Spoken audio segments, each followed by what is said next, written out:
বন্ধুরা, আমরা আবার এসে গেলাম। রাস্তায় আস্তে আস্তে হাঁটছি, জানি না কতক্ষণ পৌঁছাবো।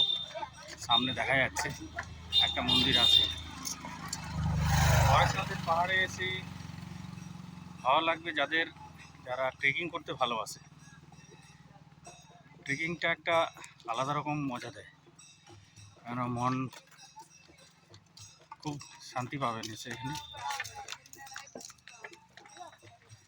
আমরা আস্তে আস্তে চলে এসেছি, এই মন্দিরের সামনেই এসে গেছি। এই মন্দিরটা দেখেই আমরা রিটার্ন ব্যাক করব, কেননা এর পরে আরও 10 কিলোমিটার, 10 কিলোমিটার না, আরও 5 কিলোমিটার গিয়ে তারপরে আর একটা হয়তো মন্দির পাবো।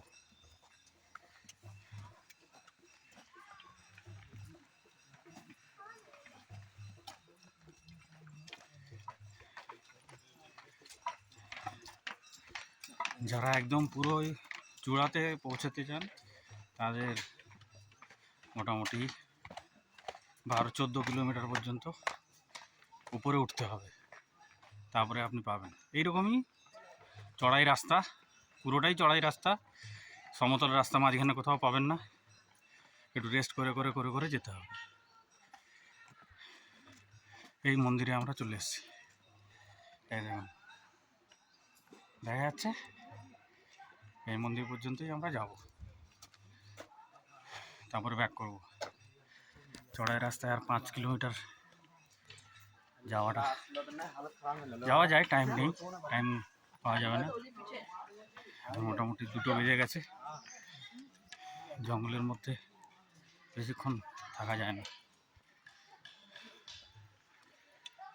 যাক, আমরা মোটামুটি চলে আসলাম এই মন্দিরের সামনে। এই মন্দির দর্শন করে আমরা ব্যাক করব। এটা পরেশনাথের জৈন মন্দিরের, এটা হচ্ছে পাহাড়ের ওপরে প্রথম মন্দির। অনেকগুলো ঘাট আছে, যেমন এই নালা, ওই নালা বলে নাম আছে। ও পরে আছে 7 কিলোমিটার। এই মন্দির অবধি চলে এসেছি।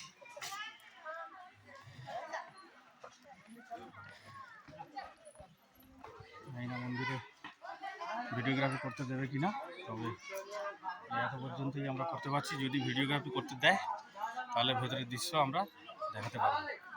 এখন এই পর্যন্ত এইটুকু গেট অবধি দেখে নেন। এই ঠিক আছে, বাই।